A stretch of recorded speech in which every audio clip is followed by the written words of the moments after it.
Praise the Lord. Have you found yourself in a severe emotional breakdown? Have you been in a situation where you are having severe emotional stress and you're around your surroundings and you're not able to handle it at all? I guess we can all relate to this. You know why? Because we were all under the corona time. For the past 3 to 4 months, we've been fighting this corona, both personally and publicly. It was most harder for the people who are working in the healthcare. One such emotion is called fear. The stress, it's like it's going to explode out of your head. Fear itself are of different types.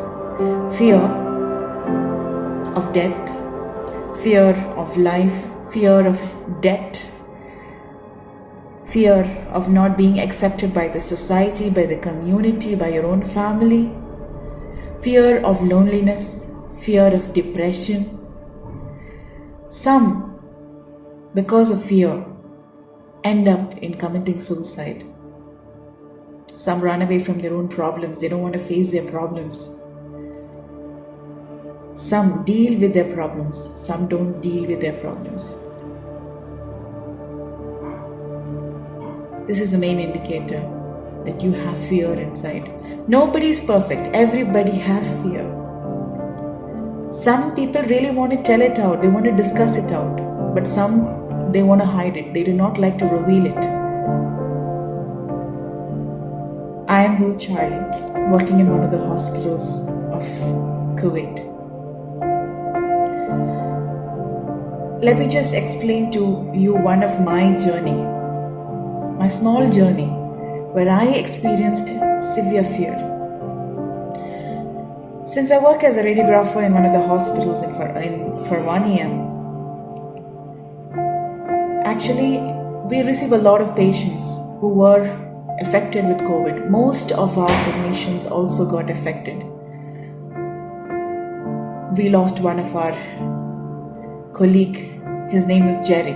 We lost him. The moment we lost him, the fear in us grew even more. It was harder for us to accept the facts.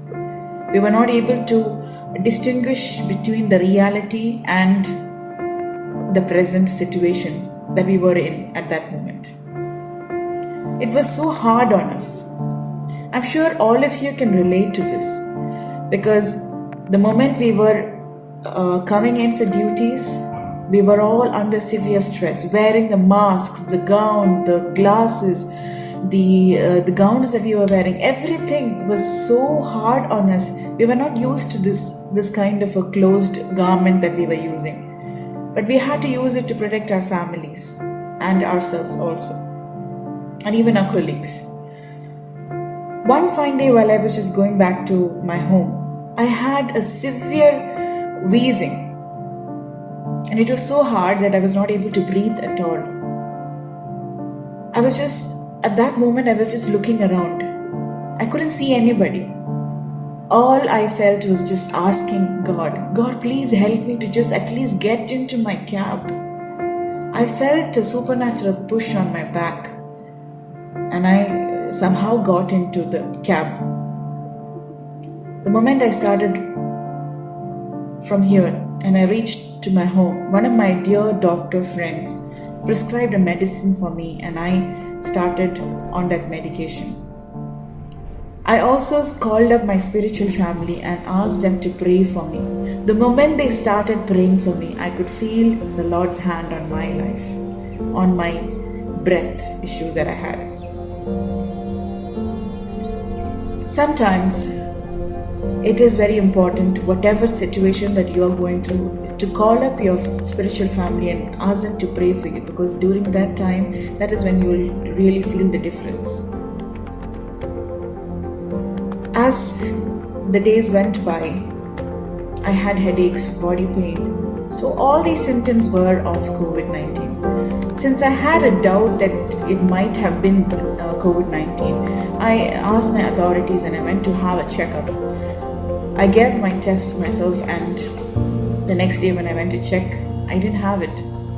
Even before I gave my test, my spiritual family, they told me, you are already separated by the blood of Christ. You do not need to worry because the Lord's protection is over you. I believed that. I took it personally and I believed and started claiming over it. The moment I started claiming over it, the next day when I checked the result, it was normal. I didn't have anything, but I had one thing. You know what that was? That was fear.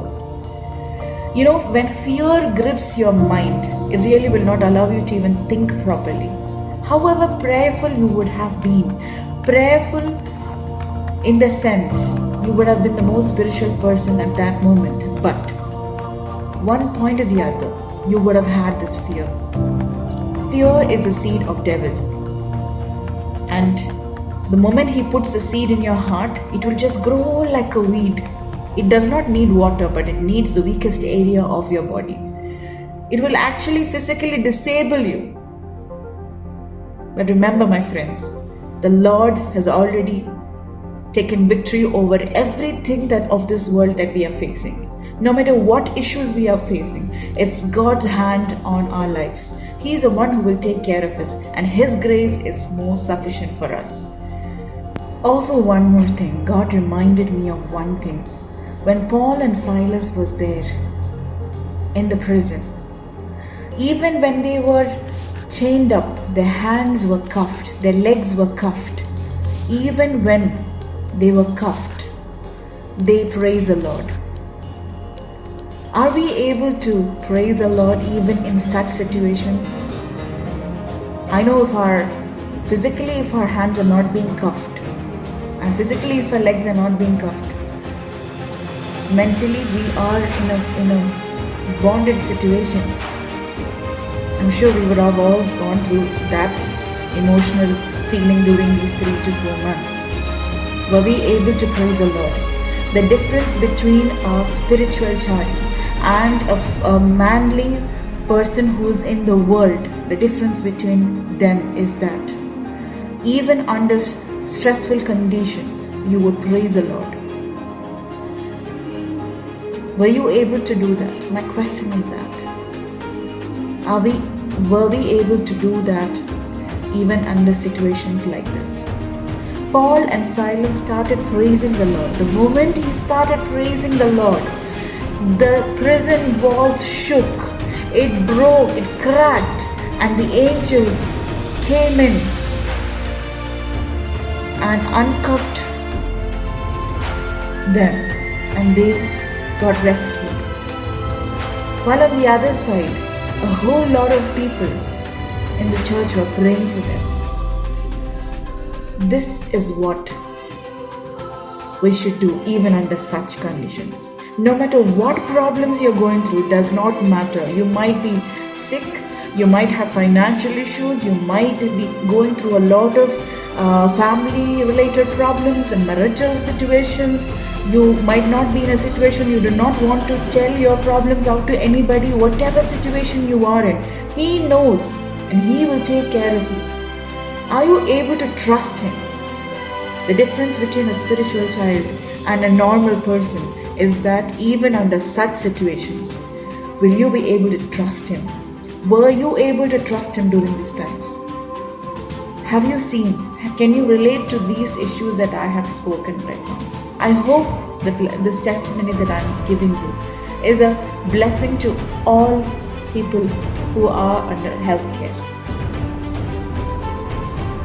His grace is enough for us. Just look up and He will help you carry what He wants to accomplish through your life. If you're alive today, that means He wants to accomplish something in your life. And just let your life be a vessel for Him to use.